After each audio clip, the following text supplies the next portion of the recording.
Keeping the Army National Guard rolling is a huge task. It means keeping a massive amount of vehicles, equipment, and units well maintained and supplied. And because Army National Guard soldiers serve part-time in their home communities, this task becomes even more important. The soldiers in charge of keeping up with all the parts and materials needed for that are the Automated Logistical Specialists. These soldiers are responsible for supervising and performing the warehouse functions of the Army National Guard.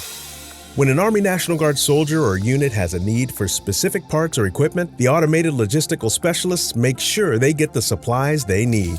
They will ensure all the proper documentation is in order, locate the needed parts and deliver them, or order them if they aren't currently in stock.